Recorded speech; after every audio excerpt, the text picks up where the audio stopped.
नमस्कार। Simple cooking से मैं आपकी होस्ट डोल्डी गोल्डी आपसे बात कर रही हूँ।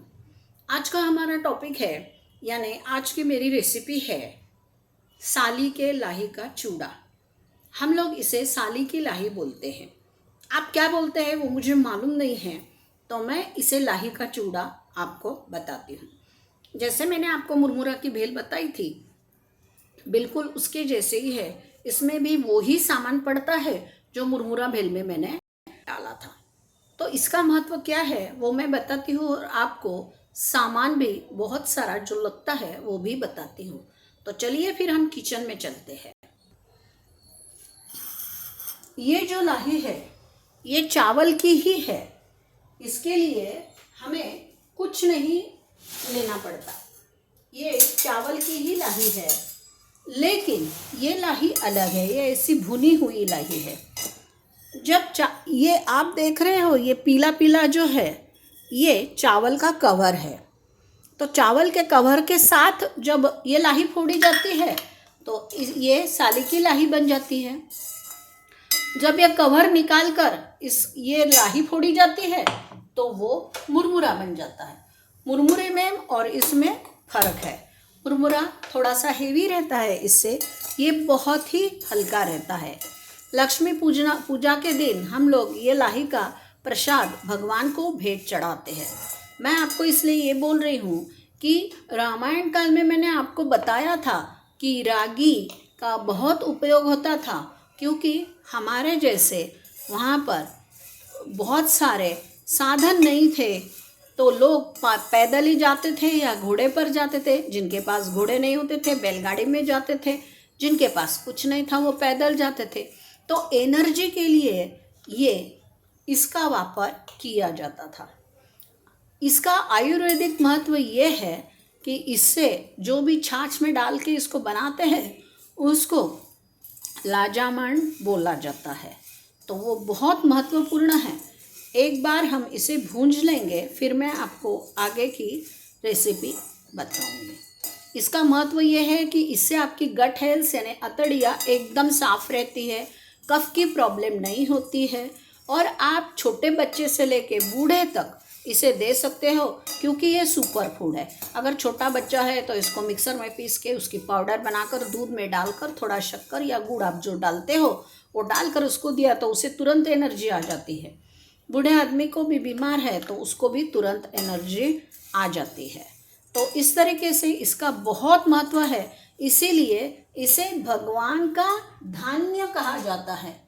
भगवान का धान्य यानी भगवान इसे खाते थे, और इसीलिए इसका बहुत ज़्यादा महत्व है।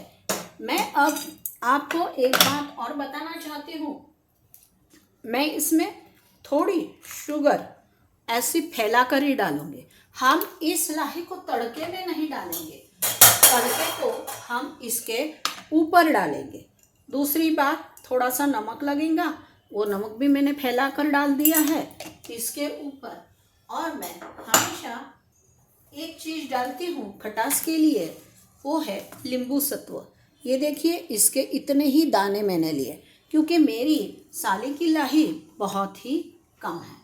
अब हम इसको हिलाएंगे नहीं, मैं इसको उतार कर रखती हूँ और अब हम इसके ऊपर तड़का पैन रखेंगे। हमारी जितनी लाही है उस हिसाब से ही हम तेल डालेंगे।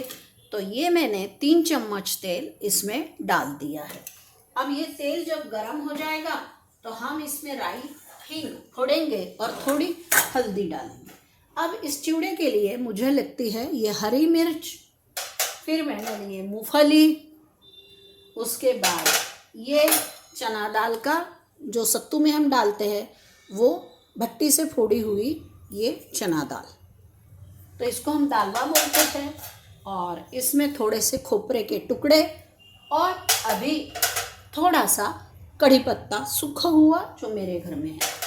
अब मैं इसमें राई फोड़ती हूँ। एक बार राई फूटने के बाद हम इसमें थोड़ा सा हींग डालेंगे।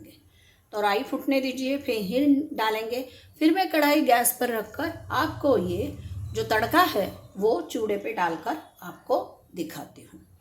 तो देखिए, हमेशा चूड़ा बनाते समय किसी भी चीज़ का आप चूड़ा बना रहे तो उसको ऐसे भूंज के उसके ऊपर नमक शक्कर डाल दीजिए, तो वो नमक शक्कर तलवे में नहीं लगता है, बर्तन के उसकी बारीक बारीक गांठें भी नहीं होती हैं और हमारा तड़का भी अच्छे से फैल जाता। अब हींग मैंने डाल दिया और आप देखिए मैं इतनी ही हल्दी डाल रही हूँ, क्योंकि मेरा ये जो लाही बोलते हैं वो ज़्यादा नहीं। अब मैंने इसमें ये हल्दी डाल दी और मैंने इसमें हरी मिर्च भी डाल दी। अब हरी मिर्च अच्छे से हो जाना चाहिए। अब इसमें हम थोड़ी सी मूंगफली डालेंगे और थोड़ा सा ये चना दाल का जो भुनी हुई चना दाल है उसको हम डाल देंगे और मैं अब इसमें थोड़ा खोबरा भी डालूंगी। अब ये तड़का अच्छे से तैयार होने देंगे। देखिए साली की लाही तो सुपर फूड है ही, लेकिन उसके साथ हमने खट्टा मीठा तीखा सब डाला। मूंगफली और खोबरा टोटल कैल्शियम, और ये जो चना दाल है ये तो पूरा प्रोटीन है। और ये हम स्वाद के लिए हम इसमें हमारा जो कड़ी पत्ता है सूखा हुआ वो डाल रहे हैं। तो देखिए अब हमारा तड़का अच्छे से तैयार हो गया। अब ये तड़का मैं उतार लेती हूँ और इसके ऊपर मैं वो कढ़ाई रख देती हूँ। अब मैं ये तड़का इस कढ़ाई में डाल रही हूँ।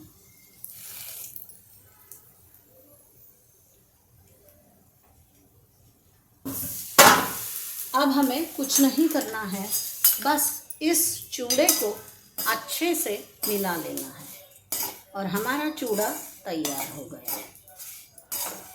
क्योंकि इसको तेल भी कम लगता है, बहुत तेल लगता नहीं है, बस ये सिर्फ अच्छे से हिला लेना चाहिए। तो इसमें जो शक्कर नमक हमने डाला है वो भी मिल जाएगा और हमारा साली के लाही का चूड़ा अच्छे से तैयार हो गया। मैंने पहले थोड़ा चूड़ा बनाकर रखा था, वो मैं आपको दिखाती हूँ। लेकिन ये चूड़ा 25 दिन टिकता है और कुरकुरा भी रहता है। आप ट्रेन में प्रवास में ले जा सकते हो। बच्चे धूप में खेलकर आते हैं तो आने के बाद उन्हें कटोरी भर चूड़ा और पानी दीजिए, तुरंत उससे एनर्जी आ जाएगी। दूसरी बात मैंने आपको बोली कि वो ये है कि आप इसको पाउडर करके अगर छाछ में मिलाकर उस पर जीरा और हींग का तड़का देकर आपके घर में जो भी कोई बूढ़े हैं उनको खिलाओगे तो उससे तुरंत एनर्जी आ जाएगी। अगर आपके नाश्ते को टाइम है तो आप ये सुपर फूड उनको दे सकते हैं। देखिए ये मैंने चूड़ा पहले थोड़ा बना के रखा था, तो ये देखिए हमारे साली के लाही का चूड़ा तैयार हो गया। ये सुपर फूड तो है ही, आप कहीं भी जाके इसको चेक करो तो आपको पता चलेगा सबसे लाही में सबसे अच्छी लाही इसको ही बोला जाता है, क्योंकि ये कवर के साथ फोड़ी जाती है। कवर के साथ फोड़ने के कारण अंदर वो फूल जाती है और बाद में उसका कवर निकाला जाता है, तो उसमें जो भी सत्व रहते हैं वो वैसे के वैसे ही रहते हैं। मुरमुरा के लिए ये जो छिलका है, ये जो मैं आपको दिखा रही हूँ, इसके ऊपर जो छिलका है इसके अंदर आपको छिलके दिख रहे होंगे, तो छिलके निकाल कर मुरमुरा इसको फोड़ा जाता है तो उससे मुरमुरा बन जाता है। तो मुरमुरा इससे ज़्यादा हेवी रहता है, ये तो मैंने आपको बताया। तो अगर आपको ये मेरी रेसिपी पसंद आई है तो मेरी रेसिपी को लाइक, सब्सक्राइब, शेयर और कमेंट ज़रूर कीजिए और मुझे बताइए कि आपको मेरी ये रेसिपी कैसी लगी। मैं आपको मक्के का चूड़ा, ज्वारी के लाही का चूड़ा वो भी बताने वाली हूँ। एक एक रेसिपी में क्लियर करके मैं आपको बताऊँगी। आपने ये रेसिपी देखी इसलिए आपका बहुत बहुत धन्यवाद।